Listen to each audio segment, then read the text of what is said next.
everyone, and welcome to another edition of Sustaining Sustainability. I'm your host, CB Bhattacharya, Professor and Director of the Center for Sustainable Business at the University of Pittsburgh. This week, I'm joined from our hometown, Pittsburgh, Pennsylvania, by Will Pickering, Chief Executive Officer at Pittsburgh Water and Sewer Authority, or PWSA as we call them fondly. Prior to transitioning to CEO in 2021, Will served as the Deputy Executive Director and Director of Public Affairs at PWSA. Now, while Pittsburgh is rich in water resources from the surrounding rivers, complex and interlocking water inequities abound. Water-related challenges disproportionately affect low-income people and communities of color. The economic and health ramifications of the COVID-19 pandemic, which have hit communities of color at much higher rates than white communities, have also exacerbated these issues.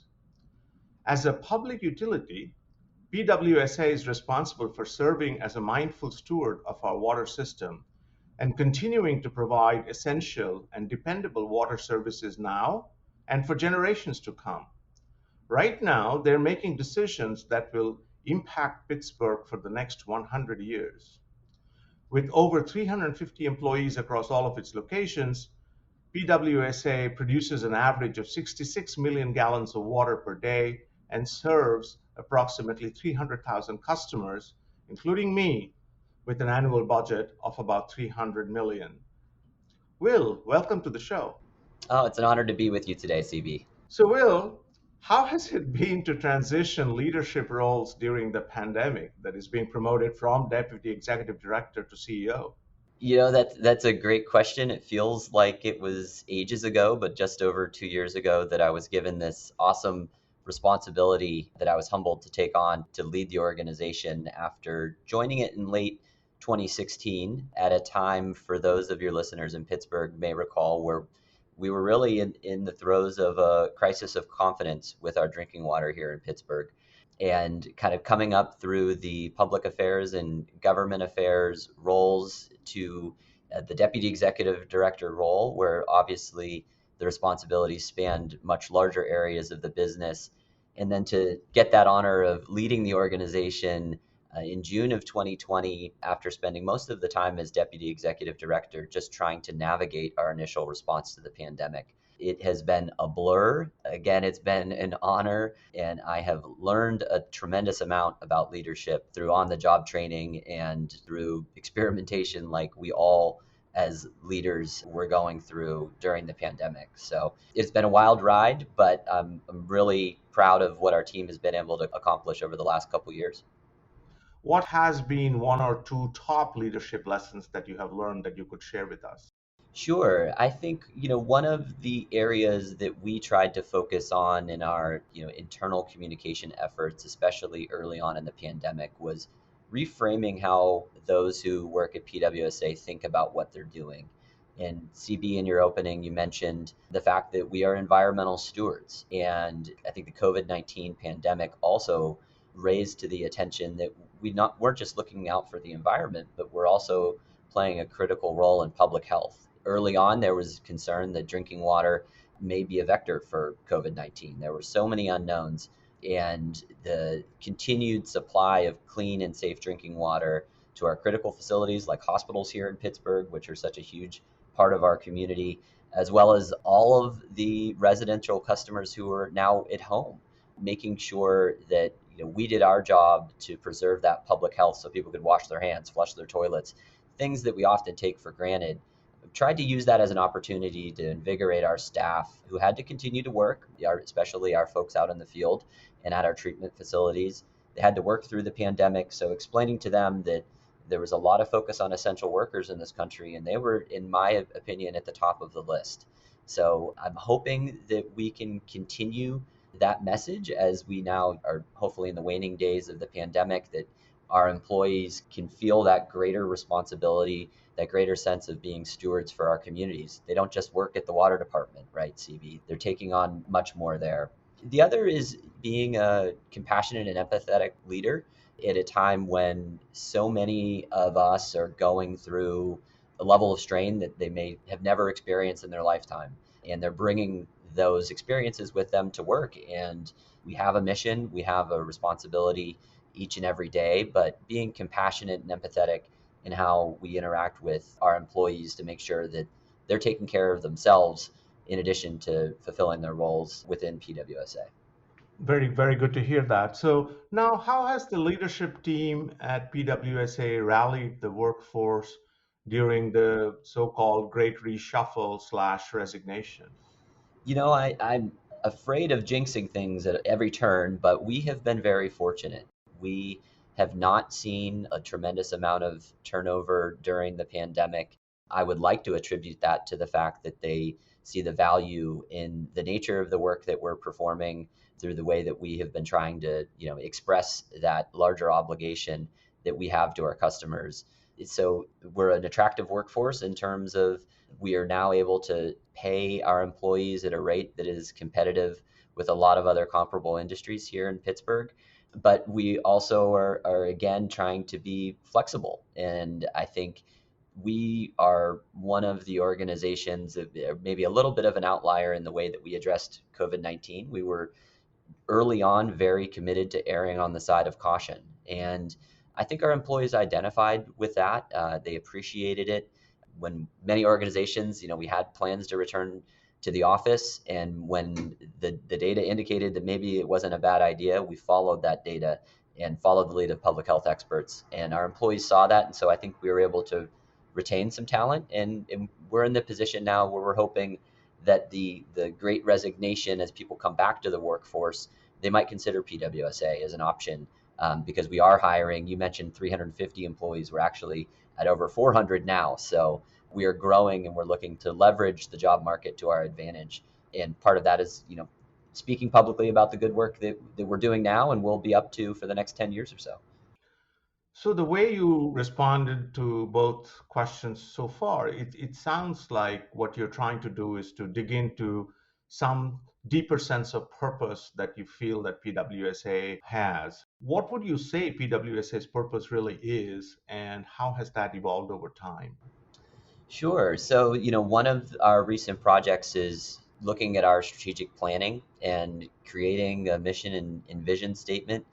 And, through that collaborative effort where we reach down across the organization at all levels for input, we recognized that we needed to reframe what we're doing as being stewards, protectors of public health, as being ethical and responsible and responsive to our customers, with a focus also on equity. And that has been one of the ways that, we are attempting, and it's a work in progress, but attempting to get our staff to embrace that notion. It's not, I work at the water department and I do this task. It's trying to get folks to see that larger picture. And we all play a different role in that larger picture, and it's easy to lose sight of day in and day out. So really trying to build out our human resources and internal communications to employ that level of knowledge within our workforce has been key. And do you think it helps? Have you seen tangible results that it helps to be purpose driven? I have. I have. And I think a lot of people that we're lucky to have here at PWSA joined the authority because they believed in public service and recognized the value of water, wastewater, and stormwater, and the impact that we can have on our communities. I have seen incremental progress and buy-in for, us aspiring to be something a little bit more than what we traditionally considered ourselves to be. That's wonderful. Now, switching subjects a little bit, what does ESG literacy look like at PWSA? And again, for our listeners, ESG is environmental, social, and governance metrics that companies need to produce these days. Will, what challenges do you think impedes ESG literacy for our stakeholders, such as our customers, investors, and business leaders? That's a great question, CB. I think we traditionally have been very strong in ESG when it came to our stormwater projects, in an emphasis on green infrastructure. We produced in 2017 a Green First plan that was very holistic in its assessment of how we could utilize green infrastructure to address the combined sewer overflows in the region. Other areas of our business haven't had that ESG focus intentionally, although I would argue, everything that we are doing has ESG consequences and benefits for sustainability. And so one of the things that we're embarking upon here in the near future is to try to systematize the way that we consider sustainability benefits in our project selections. You mentioned our operating budget of approximately 300 million a year. We have a 5-year capital improvement project budget of over $1 billion. So we are going to be rebuilding our entire water system, and then we'll maybe catch our breath and begin the work on the combined sewer system. So these investments present a huge opportunity for us to invest in technologies, methods, projects that are a little more ambitious than just meeting the regulatory standard, that can incorporate energy efficiency, that can incorporate community benefits and environmental benefits, especially as we're doing work out in communities on stormwater projects. So the opportunities are abound. It's the measurement and appropriate weighting is an area where we have to grow, and looking forward to partnering with you at the University of Pittsburgh to help us think through how we can improve there. Sure, thank you. Now, Vice President Kamala Harris visited Pittsburgh this summer to tout infrastructure dollars to replace lead pipes. What were your thoughts on this visit? And can you please explain what, within quotes, an equitable water future looks like for the citizens of Pittsburgh? Sure. It was, for lack of a better word, an awesome experience to have the Vice President of the United States heralding the work that we are doing. And PWSA is just one player in the local efforts to remediate exposure to lead. I mentioned in 2016 the crisis that, I inherited to a certain degree, or that we all inherited from poor decisions from generations past, to get to a point where we, could go to crisis to national example, really is just a reflection of an amazing team effort that has been underway for several years when it comes to lead. And I think one of the unique ways that we have implemented that program ties into your question about equity. We did not look at removing lead service lines from a pure engineering perspective. The question raised very quickly is, who gets their lead line replaced first? How do we take a risk-based approach so that we replace lead lines in neighborhoods that are more likely to have young children or pregnant mothers? And we also want to factor in the ability for people to be able to pay for lead line replacements. So that is a unique element that I think has gotten the attention of the administration and the White House. And it's something that they are looking to implement really more broadly, to focus that equity lens. And, we are very lucky to participate in a group, it's called the U.S. Water Alliance, and we've embraced their pillars of water equity, which the first pillar is to ensure people have access to clean and safe, affordable water services. Water bills, I mentioned that over $1 billion of future costs, they're only going to go up. And this is across the board, especially in older cities like Pittsburgh. So what can we do for the vulnerable customers to make sure that they continue to have access through discount programs, through assistance programs? The second pillar is to maximize the community benefits from the investments we're making as a water utility. So as we implement projects, can we incorporate local businesses? Can we incorporate disadvantaged and minority-owned businesses to participate in this work? And can we also have a workforce that reflects our community and our customers?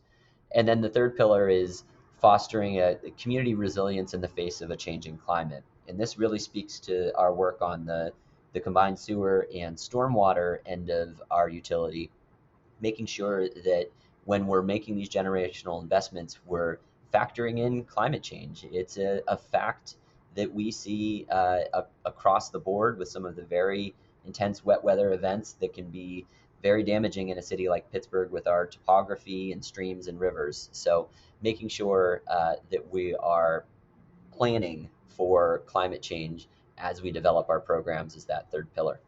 So you're doing all these wonderful things. So what challenges are you facing then in protecting public health and the environment through the delivery of safe and reliable water services?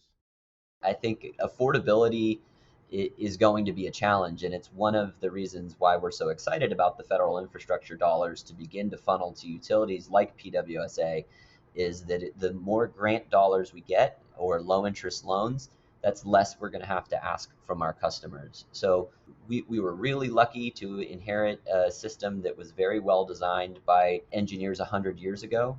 It's time to renew that system. That much is very clear, and it's going to be very costly. The other is just rebuilding our trust with our customers. I've talked about a lot of our successes, but the loss of trust in the quality of our water, which has never been better than it is now, is an area that I know we're going to have to focus and rebuild that connection with our customers, because we really want to be a source of pride for the community, and we want to be something that is producing benefits even outside of the expectations of our customers.